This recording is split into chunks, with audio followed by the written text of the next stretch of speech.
La France Insoumise propose des travaux sous forme d'atelier des lois. Comme les Insoumis aspirent à construire ce qui est bon pour tous, ce qui est bon pour l'intérêt général humain, avec et par les citoyens et les usagers concernés, par les services publics, les cadres réglementaires, du sommet de la hiérarchie des normes, c'est-à-dire la future constitution de la 6e République, jusqu'au moindre texte législatif ou réglementaire. Nous imaginons que ce n'est pas un slogan qui se pratiquera ou qui sera pratiqué par des futurs parlementaires issus de la France Insoumise. Et que la manière même aujourd'hui de mener le débat public passe par ce travail coopératif, avec des points et des rencontres physiques, comme celle de ce soir, mais aussi des possibilités de collaborer, de contribuer sur des plateformes coopératives. Le comité, il aura quand même à voir les tarifs, etc. Donc ça entrera là-dedans. Donc c'est vrai que selon, c'est facile de mettre une taxe des pollutions, et on a déjà ça dans nos factures d'eau pour les usagers. Par contre, les usagers, eux, ils récupéreront jamais la taxe qu'on leur a mis. Par contre, l'entreprise ou même l'agriculteur, c'est pareil, ça passe en frais, on peut passer en frais professionnels, donc lui il n'est pas sur le pied d'égalité avec... C'est pas une garantie. Voilà. Mais aujourd'hui on les a déjà des installations. Oui, mais enfin, je ne sais pas comment ça se passe ailleurs en France, mais je sais que par là, les installations, si j'ai bien compris, je me rappelle bien ce que j'ai entendu, elles sont en très mauvais état. Il y a des fuites quand même importantes de fleuves. Oui. Donc ça m'inquiète. On peut aller chercher des responsables, déjà. Oui, C'est un moyen pour aller chercher l'argent privés. Déjà, effectivement, allons chercher l'argent privés. Plutôt par exemple, le temps d'arriver à son terme, on va devoir passer une restitution. Oui, au niveau de la discussion, donc, première proposition, c'est de faire rentrer les usagers dans ces comités.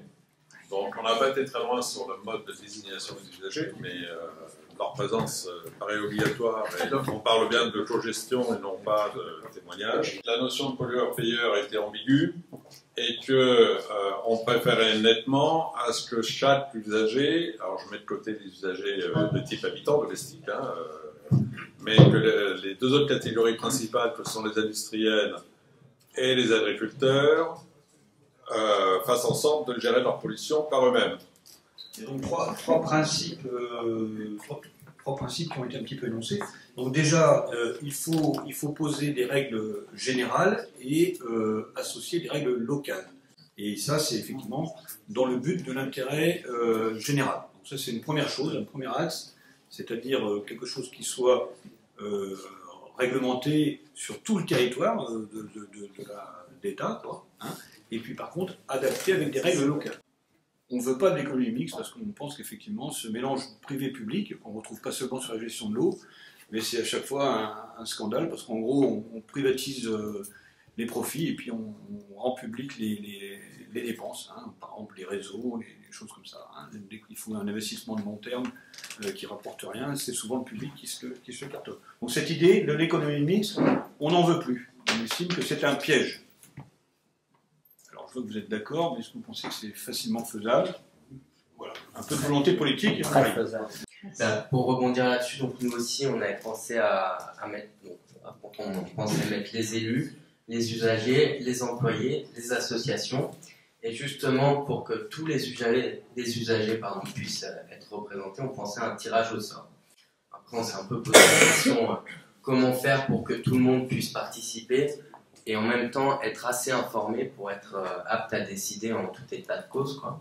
Donc on s'est dit qu'on allait faire des comités en fait, soit quand c'est possible, donc municipaux, si le point de captage est sur la commune, et si le point de captage est un peu plus loin et qui sert à alimenter toute une communauté de communes, voire deux communautés de communes, alors soit mettre les deux communautés de communes dedans, ou alors créer carrément comité qui n'a aucun rapport avec les frontières déjà établies.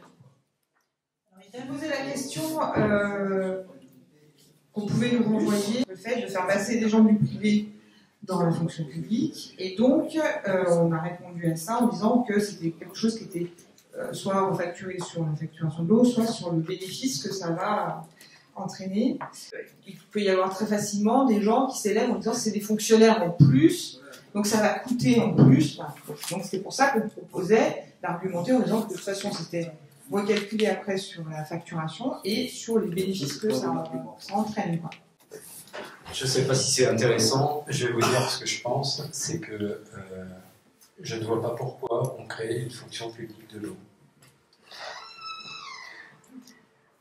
Voilà, c'est aussi simple que ça. Je pense qu'il y a tellement de choses à changer dans ce pays qu'il faut se préoccuper d'avoir des ressources humaines qui vont être formées, qui vont intégrer, je dirais, j'appelle des plans,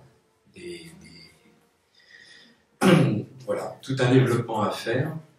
Et je dirais que pour moi, je suis désolé, mais je trouve que la notion de fonction publique, ça enlève un peu de dynamique à la chose, et surtout quand on pose le sujet des statuts. Du coup, est-ce que vous proposez quelque chose pour accueillir cette diversité professionnelle eu égard à l'éclatement aujourd'hui des métiers et des entités distinctes? Je pense que s'il y a un certain nombre de planifications, de grand développement, c'est dans ce cadre-là que la notion de, je dirais, de mobilisation humaine doit se situer.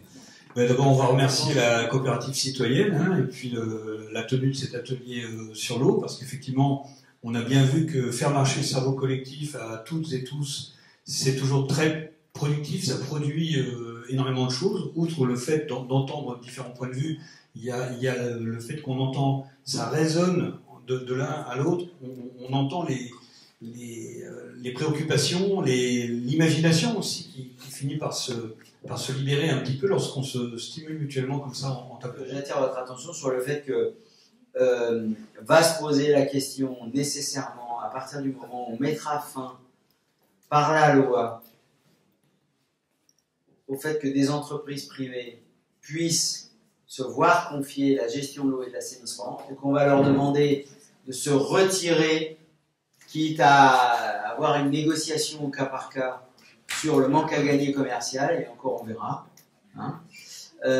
Les salariés vont forcément nous demander comment vous nous accueillez dans vos nouveaux outils de gestion, et avec quel statut, et qu'est-ce qu'on perd, qu'est-ce qu'on gagne, qu'est-ce qu'on garde, toutes ces questions étant sur la table, sachant que si ce n'est pas la fonction publique territoriale, c'est un autre cadre public dès lors qu'on est en gestion publique. Voilà, je vous remercie.